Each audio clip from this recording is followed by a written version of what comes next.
This is my sonic screwdriver, a device I designed, built, and coded to be a sort of technological Swiss Army knife, with a flashlight, laser, colored light, buzzer, motion sensor, and more. And this is me playing Space Invaders on my sonic screwdriver.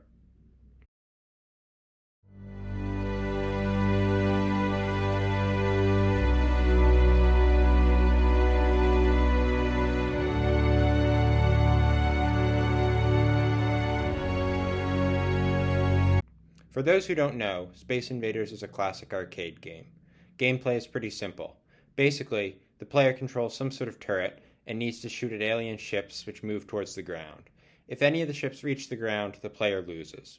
Here, the turret is the object on the left side of the screen, and the squares moving towards it are the alien ships. Two buttons allow for moving the turret back and forth, and a third fires. Once you shoot enough alien ships, the pace increases. Though the small, low-resolution screen means that these graphics aren't exactly state-of-the-art, the game works smoothly, and I had only one major obstacle in coding it: memory. The Arduino at the heart of my sonic screwdriver only has a paltry 32 kilobytes of flash memory. For reference, this was standard for computers in the early 80s, and only a few times more memory than the original Space Invaders arcade game had. And most of that memory on my screwdriver was already taken up by the rest of the sonic code: IR transmitter sequences for turning off TVs, libraries to run the display, and more, so only a small fraction of that 32 kilobytes could be devoted to the Space Invaders code itself.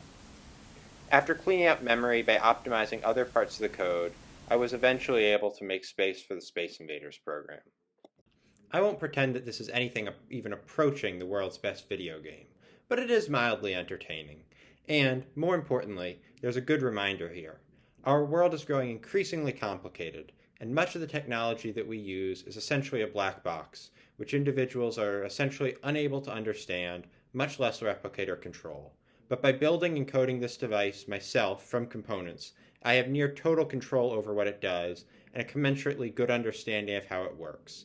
Unlike with technological devices purchased from some distant corporation, my sonic screwdriver has no built-in apps that I can't delete, and I have no worries about being tracked by it. Every pixel that turns on and off does so because I commanded it to. Granted, the price paid there is that this sonic screwdriver is, in certain ways, far less capable than my phone, but it's a trade-off worth thinking seriously about. Metaphysicist out.